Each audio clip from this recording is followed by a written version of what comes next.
Hey, my name's Jordan Seward, and my partner's name was Colton Stortz, and we did our project on the autism spectrum disorder and how it associates with nutrition and how nutrition impacts autism.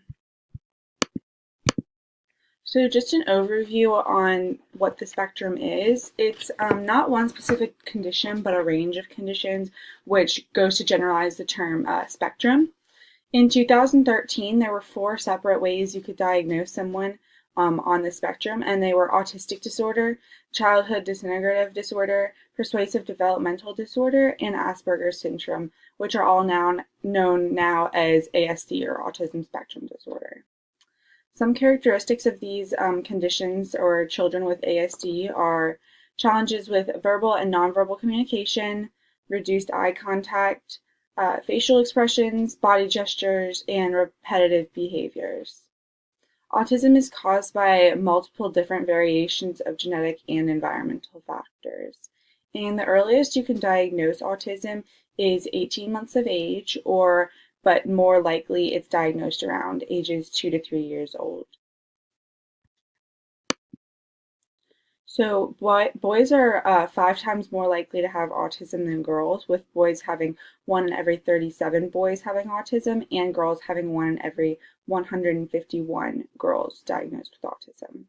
And in the United States, 1 in every 59 children in the U.S. have autism, and some mental and physical health issues that can co-occur alongside autism are things such as seizures, ADHD, anxiety, gastrointestinal disorders, and phobias.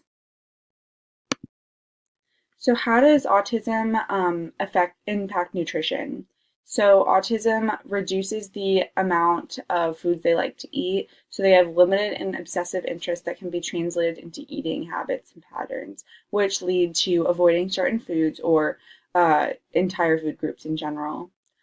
The other one is low caloric intake due to sensitivity of foods, and sensitivity being like tastes, smells, textures, colors, and also just their inability to be able to sit down and focus during a designated eating time.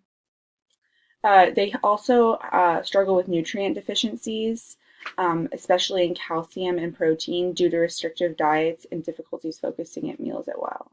And lastly, ASD medications are used to treat hyperactivity, which in turn can lower their appetite and inhibit their growth rates. How to help a child with autism and their nutrition. Some strategies would be serve meals at the same time every day because predictability is already key for children, so it's huge for children with autism. Let the child pick out foods that they like and that they think might be interesting and try to involve them in preparing those new foods.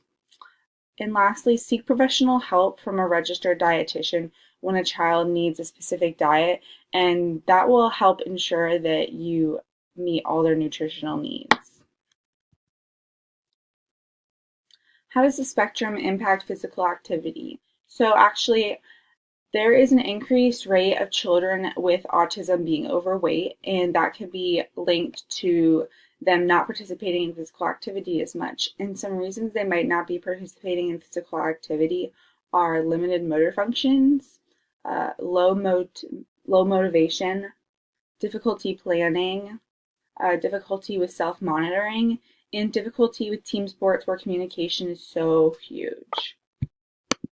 Continued core problems such as social, communication, and behavior problems make joining in activities with other children a struggle for children with autism. Motor problems can actually start around infancy, so children with autism might be late to sit up, crawl, and walk. And motor skills and physical activity also involve a lot of planning, which we don't realize, and being able to coordinate your body and the movements that you do, which can prove to be difficult with children with ASD. And lastly, overall, children with autism struggle the most with their balance and coordination, which obviously is huge with physical activity. So some treatments and managements. There's really no treatment for ASD, but there is ways we can manage it. Medications are helped to allow the children with the child with ASD to function better and manage their disorder. Treatment services for ASD are highly individualized and dependent on each child's unique needs, and those treatment services can be like therapies. And children with ASD often receive those therapies, and some therapies would be an example: behavior therapy, speech language therapy, social training, and feeding therapy. Treatments are typically categorized into 4 different categories, and the 4 categories you would see are behavior and communication approaches, dietary approaches, medication, and complementary alternative medicine.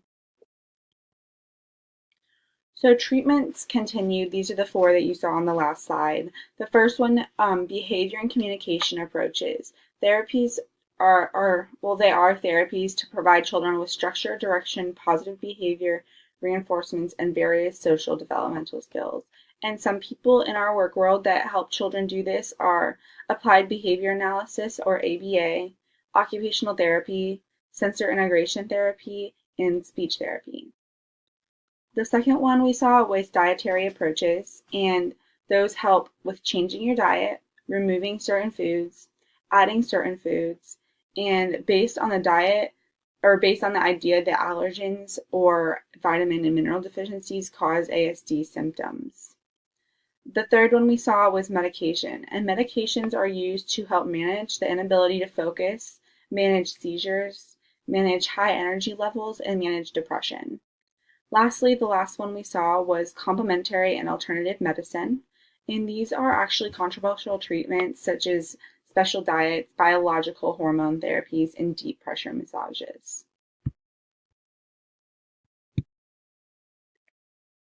Long-term implications from autism.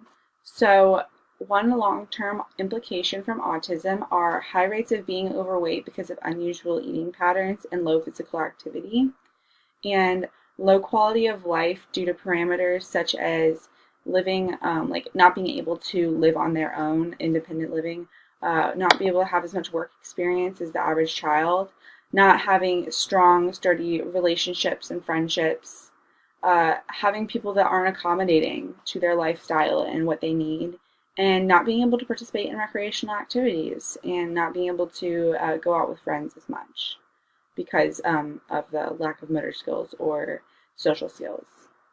But that is all I have for this presentation. I can't wait to hear what y'all have to say about it, and I can't wait to see everybody else's.